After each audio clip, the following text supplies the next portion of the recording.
Welcome back, everybody. It's Zach here, bringing us another fantasy football video. We're into week 6 here, and it's time for my favorite videos of the week. We're going to go over some players that I would be looking to trade for, and then trade away in a separate video that will also come out today. Trading is one of my favorite things to do in fantasy football. It's a lot of fun. I think it keeps people engaged, it keeps the league active, and it's also a really good way to make your teams better if you can do it right and make sure you target players at the right times.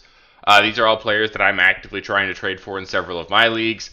They're guys that I think can be difference makers for you if you can make the right moves. So. Hopefully you guys find this video useful. As always, if you guys have any specific trade questions, just let me know in the comments below. I love interacting with you guys there. It really is part of what makes this so much fun for me. It's also just a lot of fun to see what kind of trades you guys have cooking, and sometimes those inspire me to make some of my own. So, yeah, really appreciate it, and let's get into it, guys.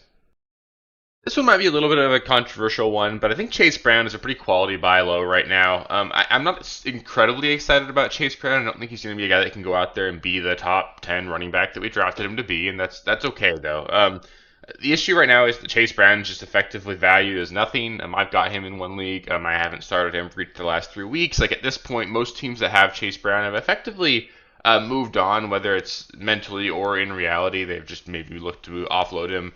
Basically, that means that the teams that drafted him are no longer accounting on him to be like an integral part of their roster going forward. And I think the Joe Flacco trade is actually going to give him a lot higher floor than we saw previously. Flacco is arguably the least mobile quarterback in the entire NFL, playing behind now arguably the worst offensive line in the NFL. That means you're going to get a lot of dump downs to the running back position. Joe Flacco so far had targeted the running back position 8.5 times per week this season. That's a lot of targets going to pretty much only Chase Brown. Samaje Perine will get 1 or 2 in there, but that basically means you can pencil Chase Brown in for 5 to 6 catches every single week, especially in a full PPR. That gives you a really safe floor, and it's not like he's never going to score a touchdown. That'll happen on occasion. This offense is not horrendous. They're going to have a lot of negative game scripts. They should be in catch-up mode a lot of the time, and they will still put up some points. So I think that Chase Brown is probably going to be like a reliable, we'll call it a low-end running back 2 the rest of the way, and I don't think people really even value him at that. So if you can go get him on the low, I think he's definitely a guy worth kicking the tires on, because I do think there's some upside there. Next up, and this one's probably the most important to me, Lamar Jackson, I think, is just a screaming buy low. Generally speaking, whenever a tier 1 asset is available at a discount, it just makes sense to at least take a look on him. Very few people have a quarterback situation in fantasy that wouldn't make them want Lamar Jackson. Like, maybe if you've got Josh Allen, you're good, but outside of that, I think Lamar Jackson should be a target for you, regardless of where you're sitting. The Ravens are likely going to fall to 1-5 this week. Lamar's going to miss this week in all likelihood with the hamstring injury. They're playing the Rams. The Rams are a good team. The Ravens are not right now. So the Ravens will be 1-5 going into their bye. But the good news is the bye comes at a great time. You're going to get Lamar fully healthy going into week 8.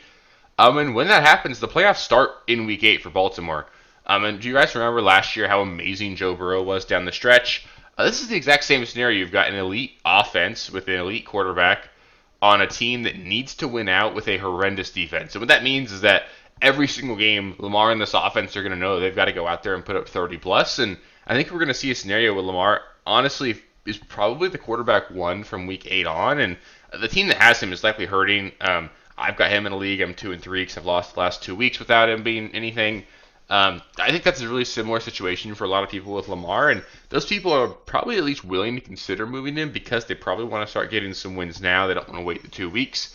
If you're 3-2, 4-1, 5-0, you can totally afford to have a little bit of a downtick in production for the next 2 weeks. And when Lamar comes back, he can easily be the reason that you go out and win your league. So go try and trade for Lamar if you can. Don't leak trading like a wide receiver 1 or anything for him, but I think he's definitely somebody that can go out there and be the quarterback 1 the rest of the way, and he's just going to be a great guy to have on the roster after his bye.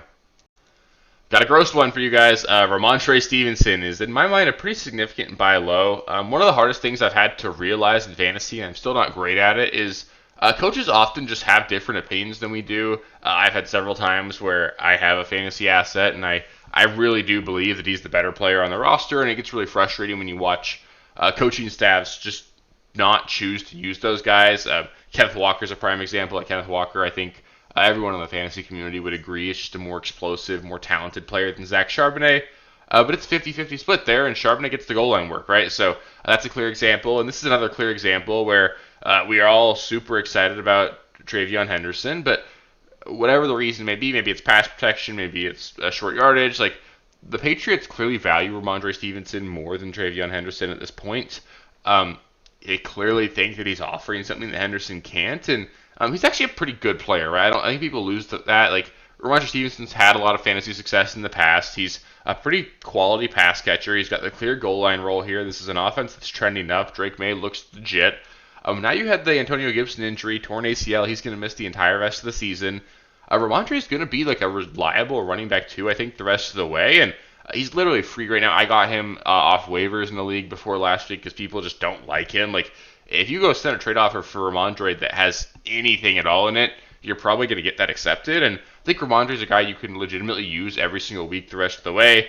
Trust me, I've got Travion Henderson in a league or two. I really hope that he gets more and more involved. But I think this is going to be a two running back backfield the entire rest of the way. And it honestly seems like the valuable touches are going to go to Ramondre because they trust him in pass protection, so he gets third down work, and then they obviously trust him more in short yardage, so he's got the goal line role. So I like Ramondre quite a bit. I think he's going to be a guy that can be a running back two the rest of the way, and it's gross and nobody wants him, so he's definitely worth touching, or at least kicking the tires on there. One more running back I want to highlight, another really lower tier one, but there are leagues where Woody Marks is going to get dropped this week because the Texans go on bye. He still outsnapped Nick Chubb in week 5. I don't want people to overreact to the production. Woody Marks was still effectively the 1A in this offense. Nick Chubb got a touchdown at the end of the game when they were just salting it away. But Woody Marks, in my mind, is still the running back we want to own in Houston. A big part of his value in fantasy is because he's the pass catching back. He's going to get a lot of dump downs every single week, and that didn't happen this last week because the Ravens defense was so bad that CJ Stroud's first reads were just open, right? He didn't ever have to go through his progressions and then check the ball down. Not every team is as bad as the Ravens. Woody Marks is going to get plenty of check downs, especially with this offensive line. They obviously give up a lot of pressure, and it makes it really easy for Stroud to dump it down to Woody Marks when that happens. I think he's going to be like a respectable guy, like a low-end running back 2 flex play you can use the entire rest of the season. And again, I think there will be leagues where he gets dropped this week. If he doesn't get dropped, you can, again, and similar to Ramondre Stevenson, he's a guy you could offer just about anything for and probably get that trade accepted. And I think there's a lot of upside going forward. He is, in my mind, the guy that we should still expect to get more and more involved over the course of the season. And he's still already the number 1 running back in this backfield, even though the production last week didn't necessarily say that. Moving on to a wide receiver, Quentin Johnston for me is a fantastic buy low. I'm not worried at all about the down week here. The offensive line has just been horrendous, and they're still banged up, and that's not going to be great for Quentin Johnston and the entire offense here. But it just made it tough for them to get the ball downfield because they didn't have time to do it.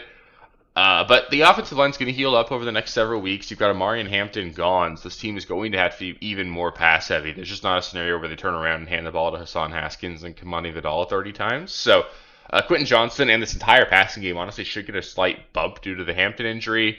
In my mind, he's still clearly the wide receiver 1 in LA. I know Ladd McConkey had a touchdown this last week. He wasn't going to go the whole year without scoring.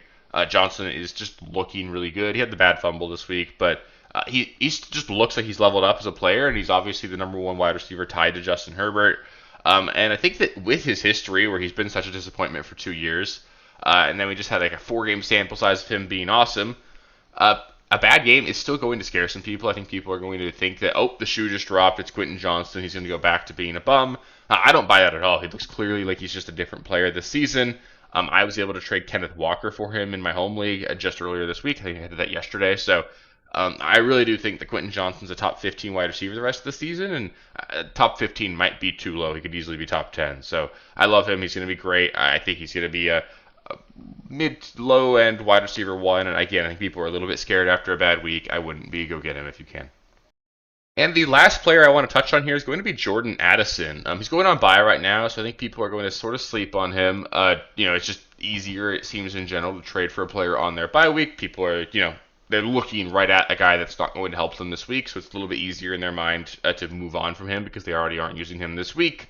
On top of that, the Vikings have the second best schedule for wide receivers over the entire rest of the season. So this whole passing offense should honestly get a bump, but Addison seems like the most fantasy relevant and available guy. Like, obviously, I think you could go trade for Justin Jefferson or TJ Hawkinson. Hawkinson is tough for me to just advocate for because he just hasn't looked very good, and then Jefferson is just impossible to trade for in general. But Addison's a guy I think that can be a difference maker and is pretty reasonably priced right now. The quarterback play is not going to get any worse. Carson Wentz has been good enough that they might not even move on from him. He might just get to keep starting. And if he gets pulled for J.J. McCarthy and McCarthy ends up being bad, this team's good enough that they would go back to Wentz at least for the rest of the year. I'm not worried about the quarterback play here in Minnesota. We've seen enough of Kevin O'Connell. He's going to make it work for the quarterback position here. And look at this schedule for the fantasy playoffs. You get Week 15 against the Cowboys. I think the Vikings will do okay on offense there. Week 16 against the Giants, also not scary, and then Week 17 against the Lions. You're looking at 3 straight games with this entire Vikings offense might just be fantastic for fantasy. I think that's definitely a situation that I want to capitalize on. I won't be shocked at all if there are several league-winning assets in the Vikings this year, and Addison is just probably the most reliably available one, and he's definitely a guy that I want to go trade for right now if I can. So that'll do it for the players that I'd be looking to buy low on ahead of Week 6. Up next, I'll get into some players that I'd be looking to sell high, so stay tuned for that video. That'll come out the same day as this one. Just going to go over 5 players that I think are a little bit overpriced right now.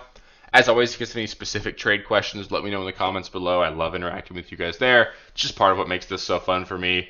And if you haven't already, make sure you subscribe to the channel. I put out 5 videos every single week. We're here all year long to help you guys win your championships. And if you stick around, hopefully we can win some championships together and have a lot of fun. So I appreciate you guys. If you made it this far in the video, give it a thumbs up. It helps me out quite a bit. And I will catch you guys with the next one. Peace, guys.